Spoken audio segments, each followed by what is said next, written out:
There was a moment, and you may not have seen it. You may not have been in the room.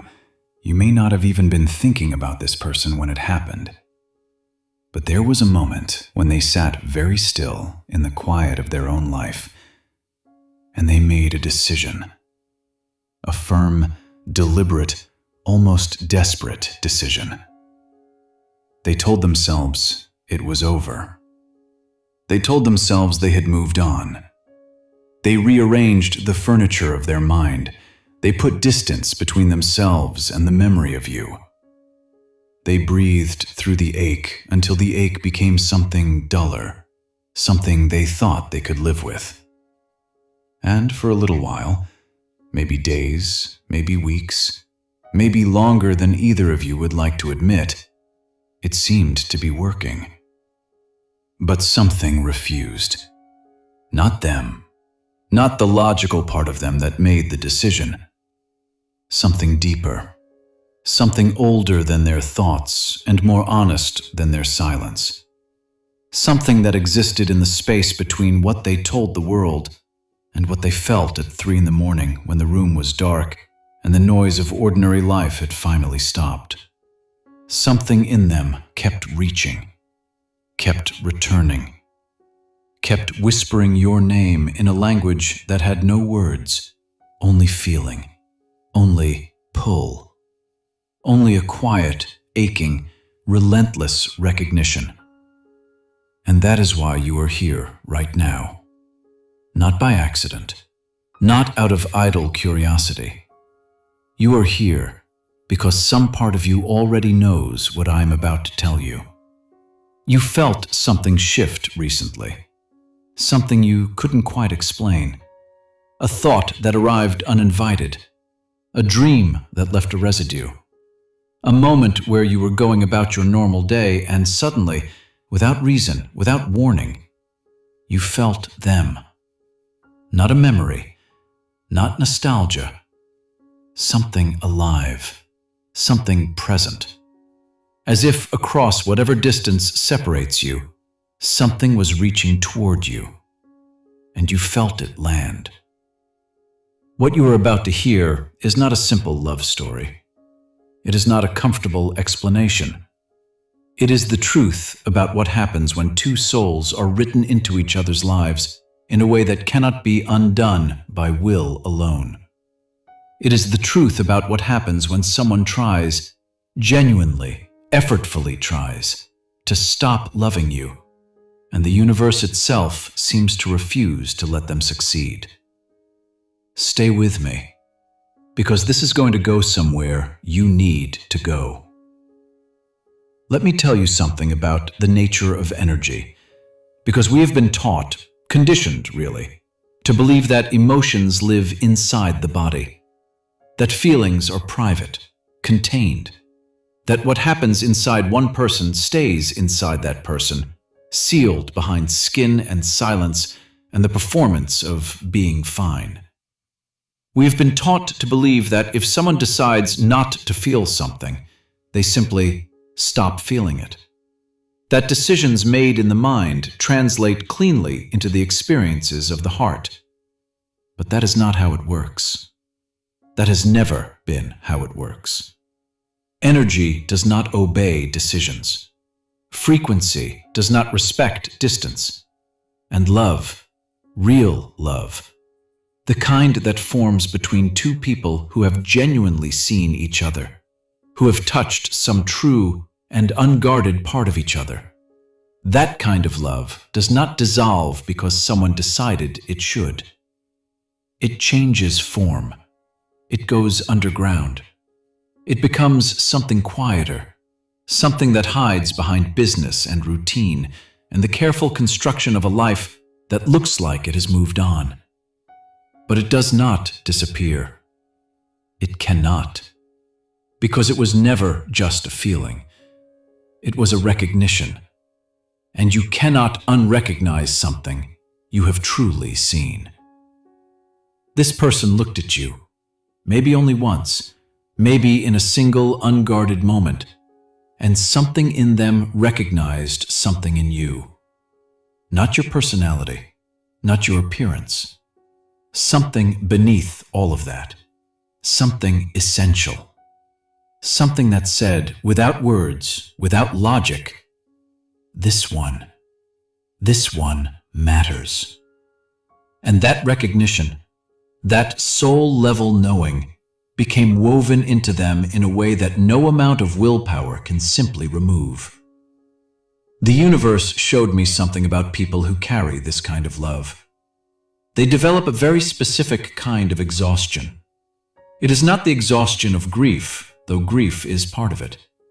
It is the exhaustion of fighting themselves, of waking up every day and having to re-decide not to reach out, of seeing something, a song, a color, a particular quality of afternoon light, and feeling you rush in before they can stop it, and then having to spend energy pushing you back, containing the feeling, reminding themselves of all the reasons they made the decision they made. It is an invisible labor, a constant internal negotiation between what they decided and what they feel. And that exhaustion, that very specific, very private exhaustion, is one of the first signs. One of the first of three things that always happens when you are written in someone's destiny. When the connection between two souls is genuine rather than circumstantial, when the bond is soul deep rather than surface level, certain things begin to occur that have nothing to do with choice and everything to do with truth. If this is resonating with you right now, if you can feel the truth of what I'm describing somewhere in your chest, type the word refused in the comments, because you are not alone in this, and what you're feeling deserves to be witnessed. The first thing that always happens is this: they cannot complete the story without you in it. Every human mind is a storyteller. We narrate our own lives constantly, not out loud, but in the running commentary that exists beneath our daily thoughts. We tell ourselves stories about who we are, where we're going, what our life means. And for most people, most of the time, these stories have a kind of coherence. They make sense. They flow forward. But when you are written into someone's destiny, when your soul has genuinely intersected with theirs, something strange happens to their internal narrative. It develops a gap, a place where the story stops making sense without your presence in it. Not because you completed them in some romantic, dependent sense, but because whatever chapter they were supposed to live with you, whatever growth they were supposed to experience through knowing you, that chapter remains open, unfinished. And the mind, which craves completion the way the lungs crave oxygen, keeps returning to that open place. You show up in their thoughts not because they are weak, not because they haven't tried, but because something in their own deep interior recognizes that a significant piece of their story, of their actual soul evolution, is still waiting, still unresolved. And you are connected to that resolution in a way they may not fully understand, but cannot fully ignore. This is why, no matter how much time passes, no matter how much life accumulates between them and the last time they saw you or spoke to you, the thought of you arrives with a quality that is different from other thoughts. It doesn't feel like remembering someone. It feels like being reminded of something important, something they can't afford to forget, something the universe keeps bringing back into focus because it is not yet complete. And here is the part that will stay with you. They feel this happening. They feel themselves return to you in their mind. They feel the gap in their story. And sometimes, in their most honest moments, in the moments before sleep, or the moments just after waking, when the constructed self relaxes its grip and something more truthful rises to the surface, they wonder if fighting it is the right choice. They wonder what it would cost them to stop fighting. They wonder, quietly, what you are doing, how you are, whether you ever think of them. The answer, by the way, is yes. You do. You are here, aren't you? The second thing that always happens is harder to explain, but you will understand it when I describe it, because some part of you has already lived it. When two people are genuinely soul-connected, when the bond between them is written into something older and deeper than circumstance, their emotional systems become strangely synchronized, even across distance, even across silence, even across the deliberate attempt to separate. Not in a mystical way that requires belief, in a deeply psychological way that research on human attachment and emotional resonance is only beginning to understand. What happens is this. This person begins to feel you during significant emotional moments. Not always consciously, not always in a way they would name as thinking about you, but when they are experiencing something intense, joy that surprises them, grief that opens them, fear that strips away the comfortable layers, you arrive. Not as a thought necessarily, as a quality of presence, as an awareness that in this moment, whatever this moment contains, there is an incompleteness to experiencing it without you. And simultaneously, and this is the part I want you to sit with, you feel them. You have moments, sometimes with no apparent cause, where something shifts in your emotional atmosphere, where a feeling arrives that doesn't quite belong to what you were just doing, what you were just thinking. A sudden heaviness, A warmth. A longing that seems to come from somewhere outside your own narrative. A sense of being thought of being held in someone's awareness even from far away. These are not coincidences. These are not projections. These are the signatures of a genuine, energetic bond. The way two people who are written into each other's lives continue to transmit and receive, continue to find each other across whatever separation exists between them, because the connection operates at a frequency that distance cannot interrupt. The universe showed me that these synchronized moments always intensify right before something shifts, right before a choice is made, right before someone reaches out or comes back, or finally allows themselves to stop fighting what they feel.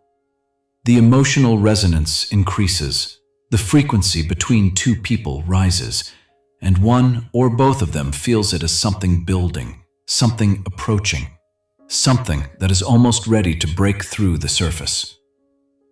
You may be in one of those moments right now. That may be exactly why you found this. That may be exactly why it is landing the way it is landing. If you're feeling this, if you've been feeling this person's presence recently in a way you can't quite explain, type "I feel it" below. Because acknowledging it matters. Because speaking truth, even in a small way, to even a small audience, has a way of making space for more truth to arrive. And now, the third thing. The one that is the most quiet, the most hidden, and perhaps the most important. This person, in their attempt to stop loving you, has been performing a version of themselves that does not fully exist, and it is costing them enormously. When we suppress a genuine emotion, not a passing feeling, but a deep and soul-level truth, we do not simply silence it. We redirect the energy that emotion carried. We spend that energy maintaining the performance of its absence. And over time, this creates a very specific kind of inner fragmentation, a sense of not quite being whole, of moving through life at a slight angle to one's own truth, of laughing at the right moments and saying the right things, and building a life that looks from the outside exactly like a life that has moved on, but feeling in the interior like something essential is missing. Like the person being presented to the world is a slightly less real version of the person who exists in private. This is the third sign. This is the thing that always happens when you are written in someone's destiny and they attempt to override it with willpower alone. They encounter the cost of the suppression. They discover gradually and often painfully that letting go of you required letting go of a part of themselves. Because whatever you unlocked in them, whatever truth or depth or aliveness your connection brought forward, that does not simply return to its previous state of dormancy. It wants to remain open. It wants to continue being expressed. And when they try to seal it back up, when they try to return to the version of themselves that existed before you, they find they cannot do it cleanly. Something keeps coming through. Some version of what they felt with you, some quality of the openness you created in them, keeps surfacing in unguarded moments and reminding them of what they are working so hard not to feel. This is not weakness. I want to say that clearly. This is not weakness, and it is not obsession, and it is not an inability to heal. This is what genuine soul connection does to a person. It changes them at a level that cannot be reached by willpower or time or the careful construction of distance. It leaves a mark that is not a wound exactly, but a depth, a doorway that, once opened, cannot be convincingly closed. Only, for a while, and at considerable cost, locked. And here is the truth about locked doors. The lock requires constant attention. The moment attention wanders, the moment the performance of having moved on relaxes even slightly, the door opens again. And what comes through it is not pain, not primarily. What comes through is recognition, warmth, the memory of being seen, the memory of what it felt like to be with someone who knew something true about who you are. What comes through is you. Now let me speak directly to something you may have been feeling as you've listened to this. Attention. Because this is not a simple or comfortable truth. Because knowing that someone tried to stop loving you and couldn't, that they are carrying this silently, that they are experiencing these three things, does not by itself tell you what to do with that knowledge. It does not automatically resolve anything.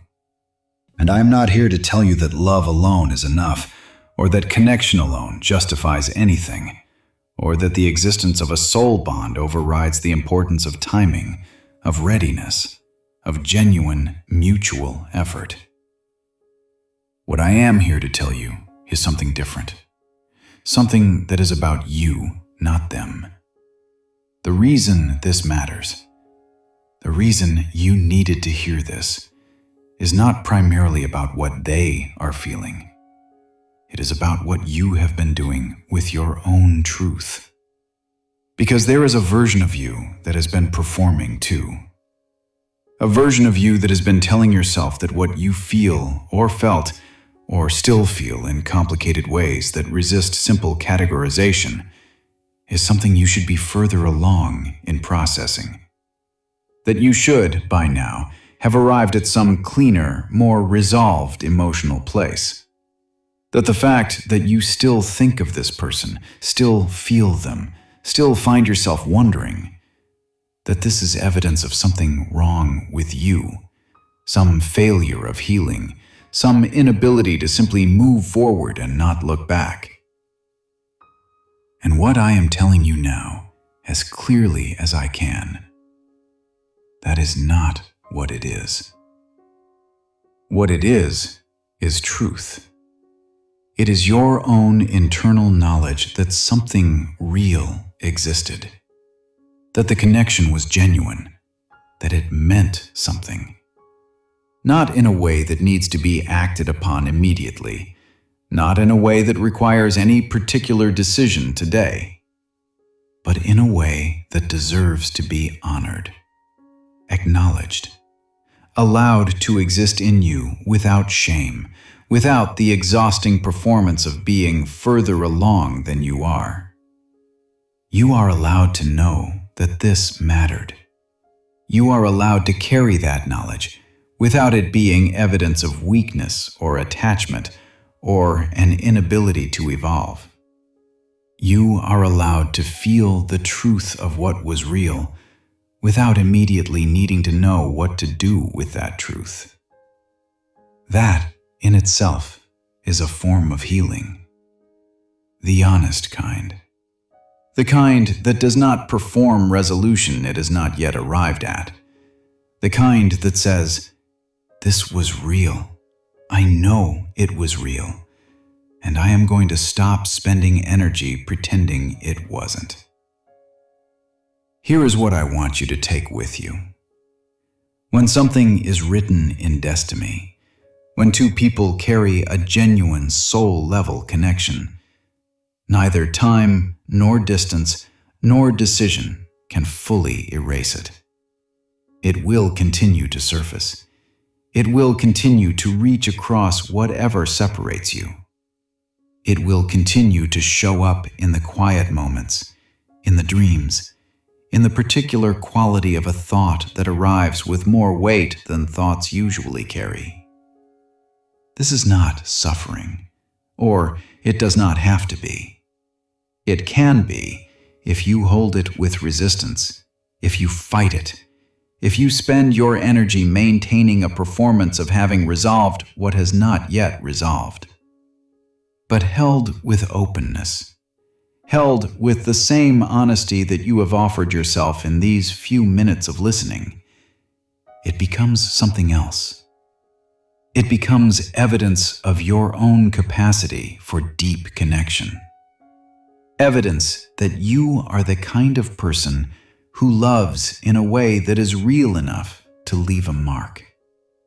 Evidence that your heart operates at a frequency that not everyone can reach, but that when someone does reach it, when someone truly, genuinely meets you there, something is created that neither of you can simply walk away from. That person is carrying you. Imperfectly, resistantly, at considerable cost to their own sense of forward motion, but carrying you nonetheless. Something in them refused, something older and more truthful than their decision. Something that knows, the way the body knows things before the mind gives them words, that what exists between you is not finished. And you are allowed to know this.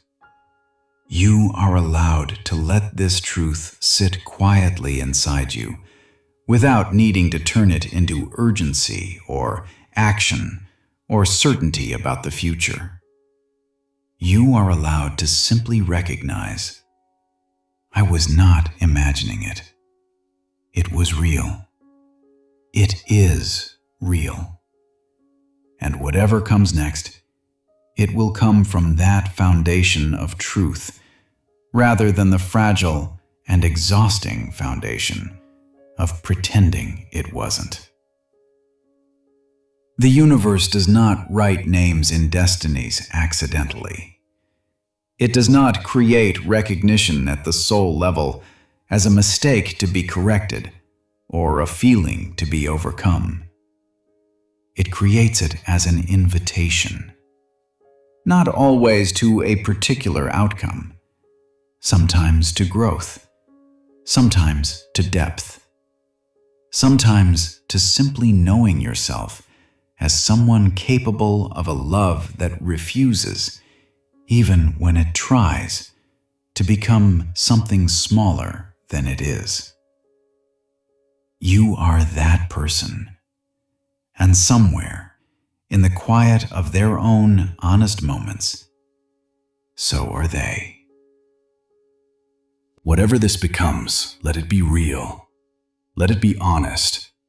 Let it begin with the truth you've been carrying, the one that brought you here, the one that was waiting to be seen and named, and finally, gently, allowed. They tried to stop. Something refused. And that something, that quiet, relentless, refusing thing, it knows your name.